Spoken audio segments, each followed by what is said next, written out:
Alors ku wax Coupe d'Afrique wax également bien sûr les blessures nga xam ne les sélectionneurs redoutent ces blessures jamono ji tous les sélectionneurs qualifiés pour cette CAN là suivent vraiment de très près seen ay joueurs championnat chaque week-end c'est que vendredi samedi dimanche ba lundi des fois en semaine gars yi ils se tirent un peu les cheveux ils se disent tiens qu'est-ce qui va se passer malheureusement du côté du Sénégal Nampalys Mendy s'est blessé la semaine dernière et c'est pour une indisponibilité c'est coup de 2 à 3 semaines. Oui, malheureusement, bon. Espérons que mu ñëwaat avant ça 2 semaines yi ñun nañu moo ñuy gënal. nga xam ne dina mun a au moins reprendre les courses le temps que. mu ñëwaat ama CAN bi dafa xaw a spécial. bokkut ak CAN bu passé bi mënoon nga ñëw ak sa blessure ci CAN bi. nga préparé on se souvient d'Ismaïla Sarr quand la fédération a insisté pour andi ko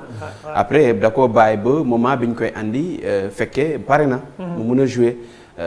CAN bi nii nag tu n'as pas plus d'une semaine de préparation donc si tu viens avec un joueur boo xam ne dafa ñëw ak blessure amoo kañ nga koy jot donc heureusement 2 semaines dafay tomber juste CAN bi joueurs yi di commencer ñëw liste yi di génn.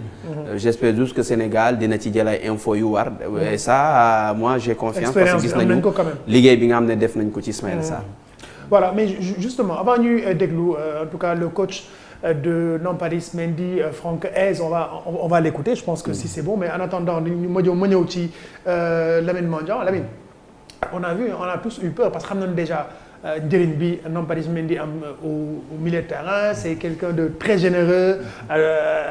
dans l'effort un très bon footballeur en tout cas et même dans le groupe c'est quelqu'un qui est très apprécié bu fekkee en tout cas on touche du bois bu fekkee tey warul bokk ci Coupe d'Afrique ça va être très compliqué. bon par rapport ak bokkam bi man je pense dur comme faire que Nampalys dina bokk parce que déjà le délai bi nga xam ne moom lañ jox pour indisponibilité bi. Ça risque de tomber pile avec le premier match éventuellement donc je pense que déjà du moment où am na benn chance jouer benn match au moins premier tour Aliou Cissé va mettre dans la liste maintenant on verra ci ban état la koy fekk mais quant à jouer une CAN sans Nampalys ça ce serait tellement compliqué parce que déjà poste bi muy jouer c'est lui qui l'incarne le plus à merveille ci xoolee ci équipe bi yëpp moom kese moo koy jouer te doo am nañ ciy wax Pathé Ciss xawoon na ko andi mais après on a vu ce que ça a donné après ba fa Nampalys Mendy nekkulee c'est compliqué sans Nampalys. Oui. Donc dafay métti pour nga am benn jour typiquement même profil da ngay gis Gana Gueye teg nañ ko fa. amuñu résultat yi noonu parce que Gana c'est beaucoup plus il est beaucoup plus à l'aise dans le système à 2 ci milieu terrain. Même à Lens doguma la bi Nampalys yegsee coach am gis na ni qu'il y a eu une différence c'était voilà. C'est différent de ce que les autres proposaient et que forcément il avait besoin d'un garçon comme parce que déjà Lens ba ñuy jënd Andy Diouf lañ jëloon option moo ne woon option numéro 1 c'est que Fofana dem donc voilà il fallait se rechanger tout mu ñëw ñu teg Nampalys il a joué les 6 matchs il a été titularisé lors des 6 matchs de C1 en Ligue 1 il a joué 6 matchs sur 11 donc ça montre que am na benn importance bu mu am biir c'est importance boobu noonu dellu si waat Sénégal soo jëlee CAN bi ñuy passé montée en puissance Sénégal dafa tombé ak Nampalys ba mu ñëwaatee ci 11 bi. parce que il a joué contre le Malawi après mu enchaîné contre Cap-Vert ainsi de suite ba mu dem ba moom Sadio Mané Saliou Ciss ak Edouard je crois ñoom ñoo nekkoon ci équipe type bi loolu ça montre importance bu Nampalys am ci dispositif moo tax ci man il est impensable de penser une CAN sans Nampalys je crois dur qu'il sera de la partie. En tout cas période bi moom tous les coachs des clubs européens qui ont des joueurs susceptibles d'être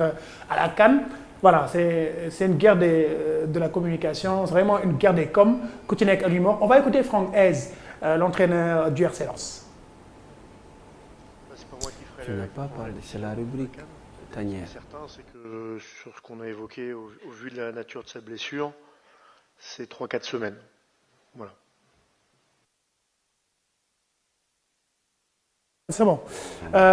Justement, c'était Franck Hez. Je rappelle que yéen a ngi ci seen rubrique Tanière donc di waxtaanee tout ce qui touche à l'équipe nationale du Sénégal. Justement, Sékou, on a écouté Franck Hez, le coach artésien. Moom li mu wax, c'est vrai que il préfère garder Nampalys Mendy. Oui, c'est normal. C'est très normal quand tu as un joueur aussi important qui ne veut pas garder Nampalys. Nous, on le veut. Eux également, ils ont payé de l'argent, des millions de dollars, d'euros pour l'avoir. c'est très normal parce qu'aujourd'hui ce sont les clubs qui payent les joueurs c'est vrai que le dire d'une autre manière ça peut agacer les sélections nationales d'autant plus qu'en Europe également il y a des compétitions yoo xam ne les joueurs yi dañ leen di récupérer mais aujourd'hui Nampalys Mendy pour man il y a également une partie du choix yoo xam te ne moom lay revenir partie du choix moom lay revenir on a vu des joueurs qui ont cédé aux pressions des clubs pour ne pas venir disputer des matchs avec leur sélection nationale loolu gis nañ ko on a vu Sékou Fofana à l'époque on a vu d'autres joueurs yoo xam te ne qui ont décliné les convocations de leurs sélections respectives pour rester en club donc ça c'est personnel Ismaïla Sarr a remporté un combat avec l'aide de la fédération contre Watford en 2022 d'autres joueurs l'ont fait am na ñoo xamante ne même je pense que lors de la CAN U17 il y a un gamin de voilà l'Algérien mais il a claqué la porte de son club pour ñëw répondre à la convocation de sa sélection nationale donc pour man Nampalys Mendy su fekkee ne tey comme ni ko Mandiang waxee on peut l'utiliser deuxième match ou dernier match ou bien si le Sénégal passe encore plus dañ koy gën a soxla parce que Nampalys et quand même j'ai pas envie de dire qu'il est indispensable mais il est très très important dans le dispositif d'Aliou Cissé on l'a remarqué la preuve bu muy ñëw saaga yi bëri woon na coow li bëri woon na mais dès son premier match ñëpp noppi nañ donc pour man il a quand même une part de responsabilité ci ñëwam ak ñàkk ñëwam mais également il faudra que ñu jël en considération la carrière du joueur si aujourd'hui buñ ko andee c'est un risque pour sa carrière mieux vaut le laisser se soigner après revenir voilà dans de meilleures conditions avec ce club.